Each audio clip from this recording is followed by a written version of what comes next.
Shalom. మీకు ఉదయకాల శుభములు. అనుదిన వాక్య ధ్యానం డైలీ బ్రెత్కు మీకు స్వాగతం.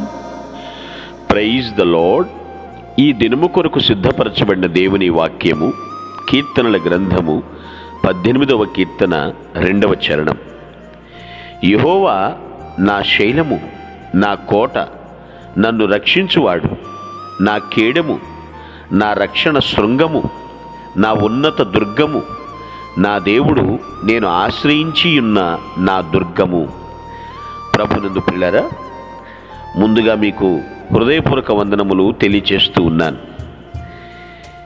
ఇక్కడ దావీదు భక్తుడు దేవుని యొక్క కృపను తలపోసుకుంటూ తన పట్ల దేవుడు ఏమై ఉన్నాడో అనేది ఈ పాట రూపంలో ఇక్కడ బయలుపరిచినట్లుగా మనం చూస్తూ ఉంటున్నాం. ఎన్నో అపాయాలు ఎదుర్కొన్నాడు దావీదు. ఒక రకంగా చెప్పాలంటే విషమ పరీక్షల గుండా ప్రయాణం చేశాడు. అయితే దేవుల్లో అతనికి లభించినటువంటి ఆ బలం అనండి, ప్రభావం అనండి, సంరక్షణ అనండి, వాటన్నిటి సంపూర్ణతను ఎలా వెల్లడి చేస్తున్నాడంటే, ఎలా బయలుపరుస్తున్నాడంటే మనకి 8 రకాల మాటల్ని ఇక్కడ ఉపయోగించినట్లుగా మనం చూస్తున్నాం పిల్లరా. ఈ మాటలన్నీ కూడా యుద్ధానికి, దాడులకి, సంరక్షణ అవసరత అన్నిటికీ కూడా సంబంధించినవి. ఎన్నో అపాయాలు చవి చూశాడు, ఎన్నో విషమ పరీక్షల గుండా ప్రయాణించాడు. భయాలు ఎన్నెన్నో ఎలాంటివైనప్పటికీ కూడా ఒకటే అనుకుంటున్నాడు, నాకు మాత్రం సంపూర్ణ భద్రత దేవుల్లోనే అనే విషయాన్ని మాత్రం కనుక్కున్నాడండి. దావీదు జీవితకాలం అంతట్లోనూ కూడా అతని అనుభవం ఇదే. మరి మనకెందుకు కాకూడదు? ప్రతి చిన్న విషయానికి దేని మీదో ఆధారపడిపోవడం ఎందుకు? మనం ఇలా వస్తే అది చూసుకుంటారులే, వాళ్ళు ఉన్నారులే, వీళ్ళు చూసుకుంటారులే, ఇలా చేద్దాంలే అని వేరే వ్యాపకాలు మనకెందుకు? పరిపూర్ణ భద్రత ప్రభువులో ఉన్నదని మనం ఎందుకు విశ్వసించలేకపోతున్నాము?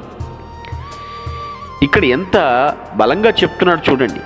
మొదటి వచనంలో నా బలం అంటాడు, రెండవ వచనంకి వచ్చేప్పటికి నా శైలం, కోట, రక్షించువాడు, కేడెము, రక్షణ శృంగం, ఉన్నత దుర్గం, ఆశ్రయించిన నా దుర్గం, సమస్తము దేవుడే. అంటే ఏ అపాయం వచ్చినా సరే నాకు ఈ దేవుని తర్వాతే ఏదైనా సరే. చాలామంది ఏవేవో ప్రయత్నాలు చేసి చివరికి దేవుడి దగ్గరికి వస్తారు. ఎవరి వల్ల కాకపోతే యేసు దగ్గరికి వెళ్ళిపోరా, నిన్ను బతికిస్తాడన్నట్లుగా. కానీ ఇక్కడ దావీదు చూడండి, నాకెవరైనా ఉన్నారంటే నా ప్రభు తర్వాతే, నా ప్రభువులోనే నాకు సంపూర్ణ భద్రత. నా దేవుడు చేతకానివాడు కాడు. ఎంత ధైర్యంగా ఉన్నాడో తెలుసా అండి? నాకు కంప్లీట్ ప్రొటెక్షన్ అనేది నా ప్రభువులోనే ఉంది, సంపూర్ణ భద్రత నా దేవుల్లోనే ఉందని ఇక్కడ భరోసాతో ఈ కీర్తన పాడుతున్నట్లుగా మనం చూస్తున్నాం పిల్లలు. అప్పటికే శత్రువుల చేతిలోంచి దేవుడు విడిపించాడు, సౌలు చేతిలో నుండి దేవుడు విడిపించాడు. ఆ తప్పించినటువంటి రోజున ఈ పాట పాడుతున్నాడు, గొంతెత్తి స్తోత్రాలు చెప్తూ ఈ పాట పాడుతున్నాడండి. యెహోవా నా శైలం, నా కోట, నన్ను రక్షించువాడు, ఉన్నత దుర్గం, నా ఆశ్రయ దుర్గం, నా దేవుడు, నా రక్షణ శృంగం. ఎత్తుగా నా చుట్టూ కోటలాగా ఉన్నాడు నా దేవుడు అని సగర్వంగా సార్వభౌముడు గురించి స్తుతిస్తూ మాట్లాడుతున్నాడండి.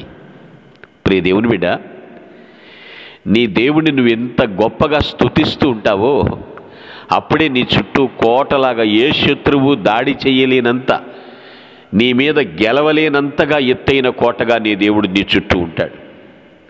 ఇశ్రాయేలు స్తుతులపైన మాత్రమే ఆసీనుడు కాదు అండి మన దేవుడు. నీవు నేను స్తుతించినా కూడా స్తుతుల సింహాసనాసీనుడిగా దేవుడు ఉంటాడు. ఆలోచించు, దేవుని గురించి ఆర్భాటించాలి మనం, ఆయన గురించి ఎలుగెత్తి చెప్పు. ఎవరైనా నా ప్రభు తర్వాతే, నా ప్రభు స్తోత్రార్హుడు, ఆయనే నా శృంగమని మనం చెప్పగలగాలి. దావీదుకు వచ్చిన పరిస్థితులు మనకు రాకపోవచ్చు, విభిన్నమైనటువంటి పరిస్థితులు మనం ఎదుర్కొంటూ ఉండవచ్చు. ఏది ఏమైనప్పటికీ కూడా నాటికి నేటికి ఎప్పటికైనప్పటికీ దేవుడే మన ఆధారం అన్న సంగతి మర్చిపోవద్దు. ఆయనే మన ఆశ్రయ దుర్గం. ఏ సమయంలో అయినా సరే మనం దేవుణ్ణి ఆశ్రయించవచ్చు. ఆయన త్రోసివేయవాడు కాడండి. ప్రభు ఎప్పుడు అక్కును చేర్చుకునేవాడు, అక్కర్లు తీర్చేవాడు. ఆయన నామాన్ని బాహాటంగా ఆర్భాటిద్దాం. సమస్యలున్నాయి, ఇక్కట్లు ఉన్నాయి, ఇబ్బందుల మధ్య కూడా ఇష్టపడి దేవుణ్ణి ఆరాధించవచ్చు. ఆయన మన ఆరాధన కోరుచున్నాడు తప్ప హంగు ఆర్భాటాలు కాదండి. ఆధారమయ్యున్న నా ప్రభువా, ఆద్యంతము నా ఆరాధన నీకే అంటూ దేవుణ్ణి ఆరాధించు. మీ కొరకు ప్రార్థించుటకు మేమెల్లప్పుడూ సిద్ధం. Praise the lord.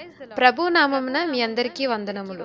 ఈ మా సందేశముల ద్వారా మీరు ఆశీర్వదింపబడినట్లయితే మీ తోటి వారికి షేర్ చేసి దేవుని రాజ్య సువార్తలో మీరు కూడా పాలుభాగస్తులు కావాలని ఆశిస్తున్నాం. మొదటిసారిగా ఈ ఛానల్ను చూస్తున్నట్లయితే మా ఛానల్ను సబ్స్క్రైబ్ చేయండి. వీడియోలు నోటిఫికేషన్ రూపంలో పొందుటకు బెల్ బటన్ని ప్రెస్ చేయండి. God bless you.